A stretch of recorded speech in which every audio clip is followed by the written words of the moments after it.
Bismillahirrahmanirrahim. Assalamualaikum warahmatullahi wabarakatuh. Perkenalkan, nama saya Alisa Roza, MPDI. Saya adalah CGP Angkatan 7 SMA Adabiah 2 Padang.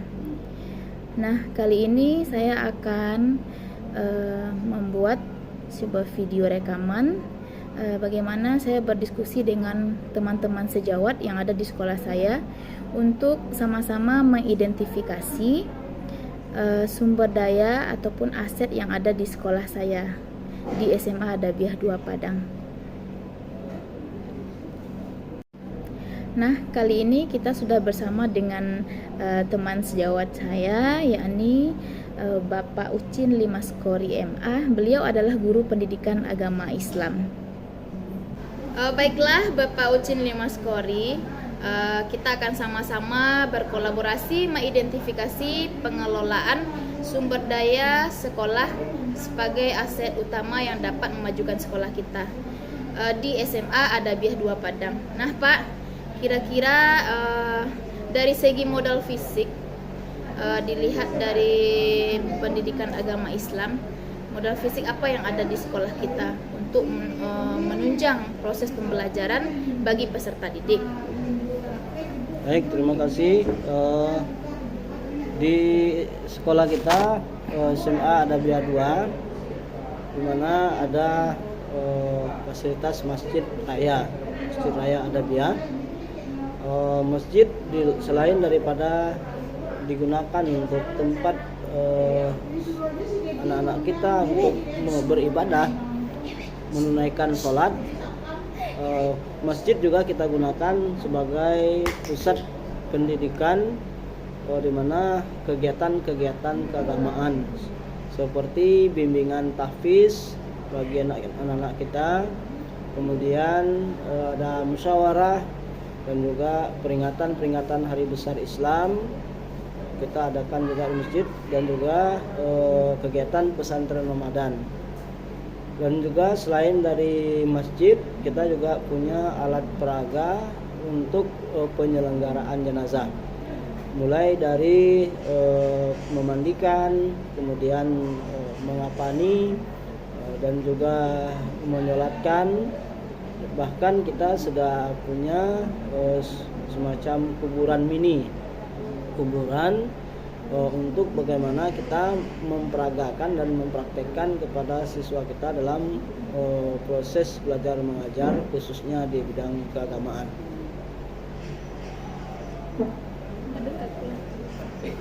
Oke, terima kasih sekali Bapak Ucin yang sudah mau berkolaborasi dengan saya terkait dengan modal fisik yang ada di sekolah kita, yakni Masjid Raya Adabiah.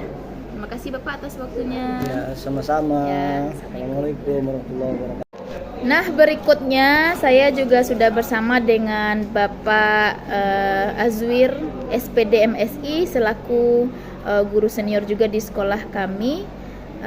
Saya akan berdiskusi dengan beliau tentang aset yang ada di SMA Adabiah 2 Padang.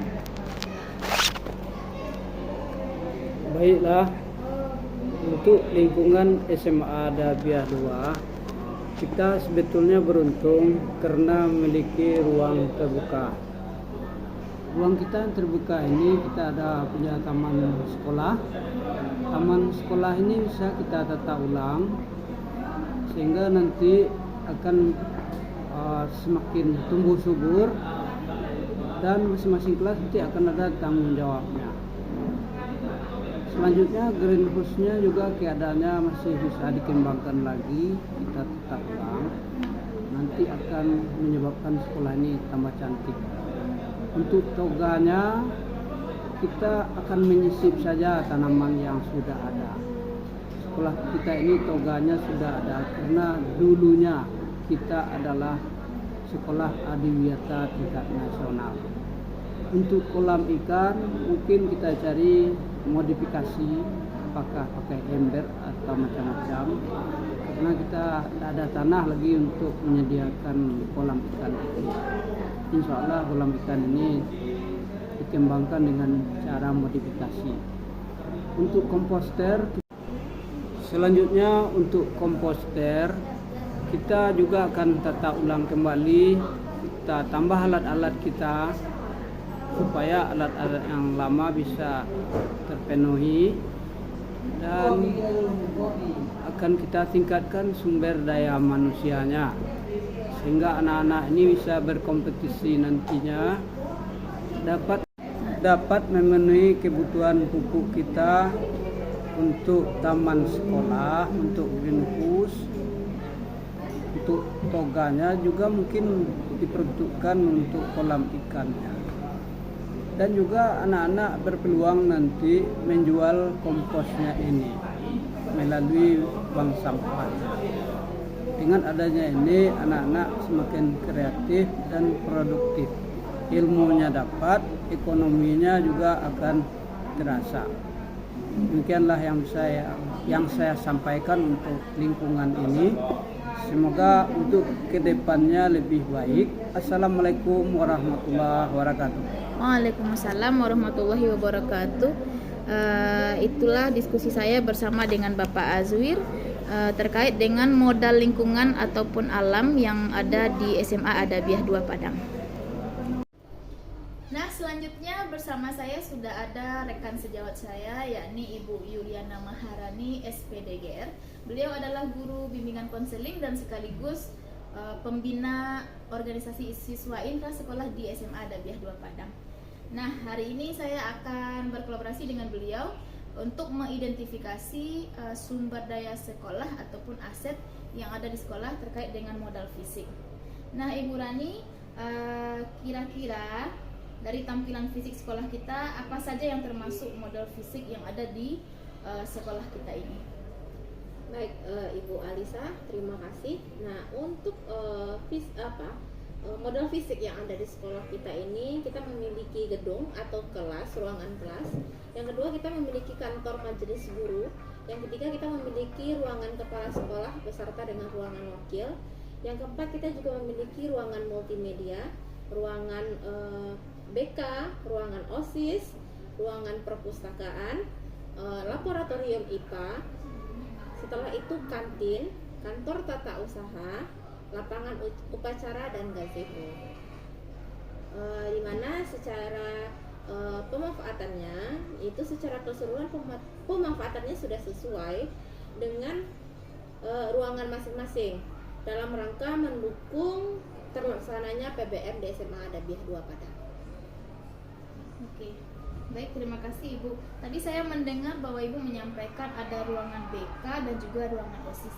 Kira-kira pemanfaatannya secara khusus seperti apa ya Bu, ruangan BK ini, kemudian juga ruangan OSIS?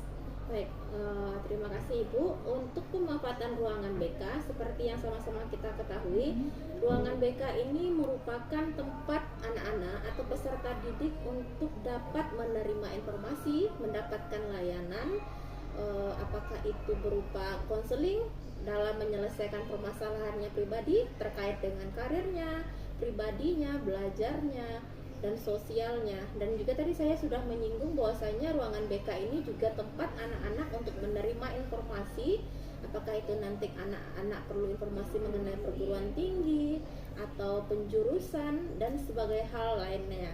Jadi untuk ruangan BK ini pemanfaatannya betul-betul dirasakan oleh siswa kita, baik untuk anak-anak yang berprestasi dan juga untuk anak-anak yang memiliki permasalahan di bidang pembelajarannya atau proses PBM-nya, seperti itu.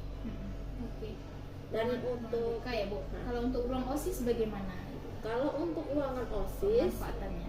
itu pemanfaatannya tempat ruangan OSIS ini kan organisasi siswa intra sekolah, itu kan tempat wadah atau suatu organisasi di mana siswa dapat memberikan atau menyalurkan segala bentuk apresiasinya, ide-idenya, sehingga ide-ide yang ada dari siswa kita ini dapat ditampung oleh anggota OSIS, dan nanti ide-ide ini tentu juga akan dijadikan suatu program, di mana program ini merupakan program sekolah, dan program ini tentunya nanti bisa dilaksanakan atau diikuti oleh seluruh siswa yang ada di SMA Adabiah 2 ini.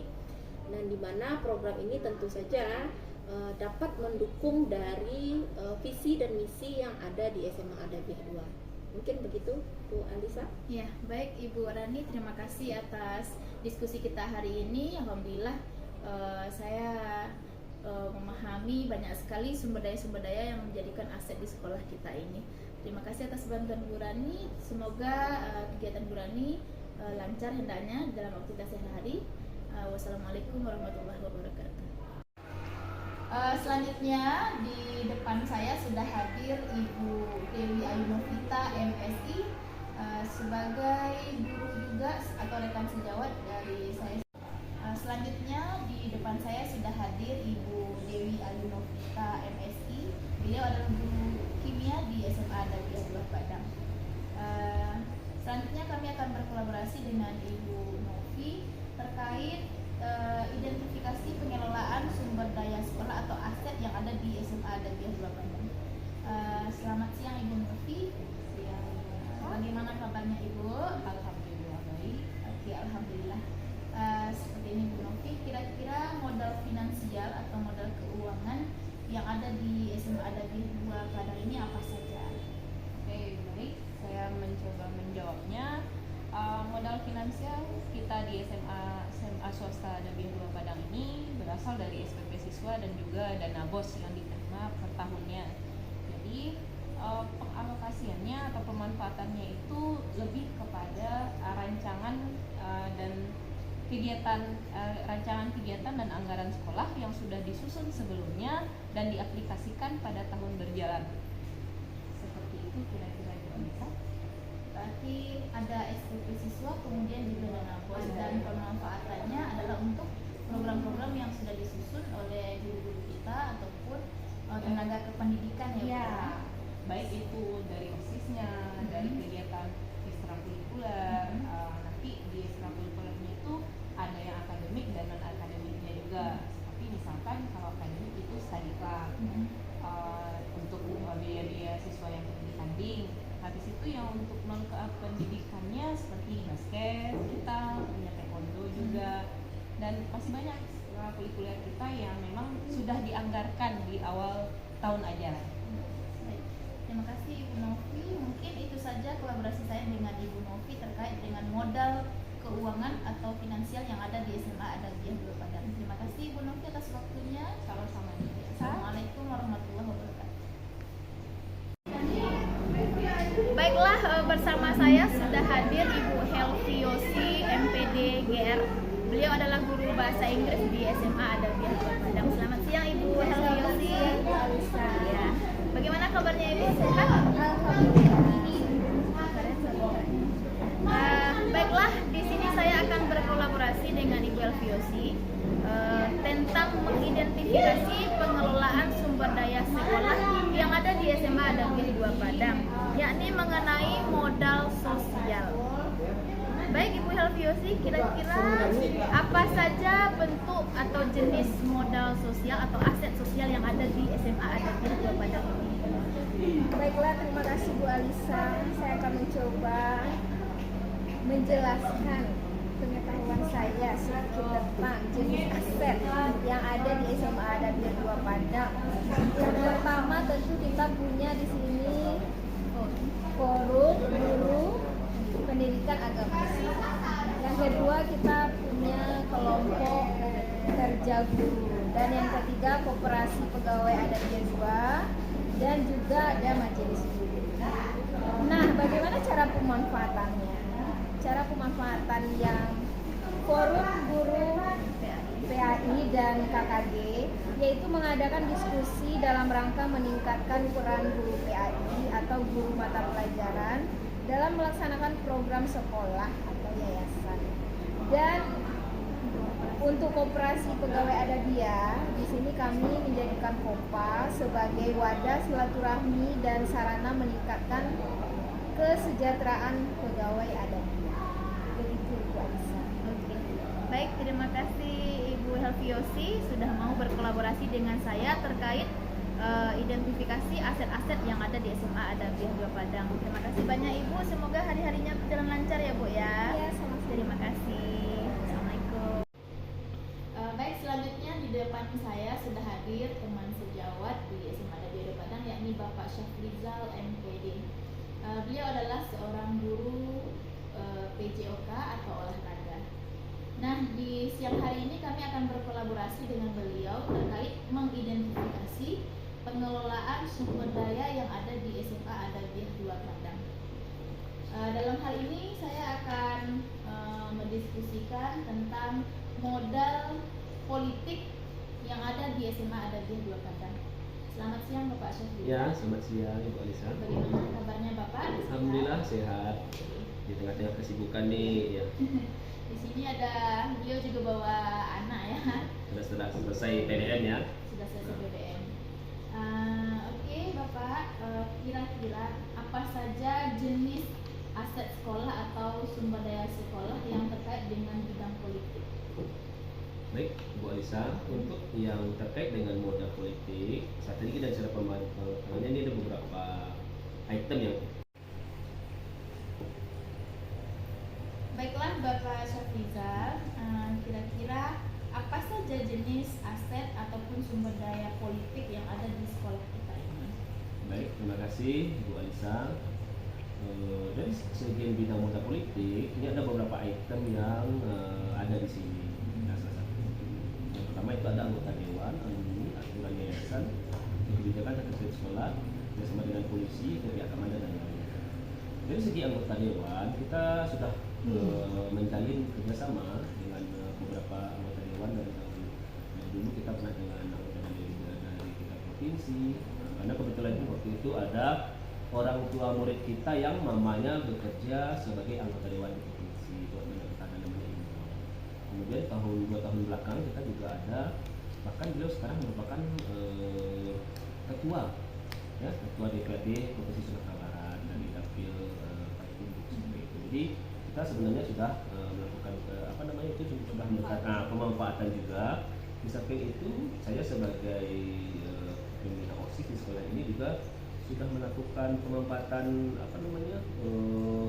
aset-aset seperti melakukan kerjasama dengan para alumni yang ada, yang sudah bekerja, kemudian mereka yang sudah mendirikan usaha, yang sudah mapan. Kemudian kita bisa kerjasama, dan dalam beberapa tahun terakhir kita beberapa kegiatan-kegiatan yang kita lakukan OSIS itu selalu dibantu oleh alumni. Jadi memang peran alumni ini juga sangat besar pemanfaatannya seperti itu. Kemudian aturan yayasan atau kebijakan dari pengurus yayasan itu juga sangat bermanfaat seperti itu. Karena dengan kebijakan yang diberikan yang menguntungkan bagi sekolah kita, tentunya nanti akan bisa meningkatkan kualitas dari sekolah kita itu sendiri. Di samping nanti kita juga dari segi kapasitas sekolah seperti itu kan, bagaimana kita nanti pemanfaatannya terkait ini supaya nanti kebijakan-kebijakan yang kita buat ini nanti bisa memberikan dampak yang positif terhadap pengembangan sekolah kita ke depannya. Jadi kan nanti dengan pihak kepolisian, dari pihak Puskesmas juga gitu. Jadi semua pemanfaatan yang sudah kita lakukan itu memberikan manfaat yang luar biasa untuk kemajuan kontribusi yang sekolah kita. Seperti itulah kira-kira Ibu Alisa. Baik, terima kasih banyak Bapak Syafrizal. Berarti ada beberapa aset ya Pak yang kita miliki di sekolah kita. Ya. Yang pertama tadi ada anggota dewan, ada alumni, kemudian kebijakan-kebijakan yang dibuat oleh sekolah kita sendiri ataupun yayasan Ya. untuk memajukan bagaimana sekolah kita ini bisa dikenal di luar sana.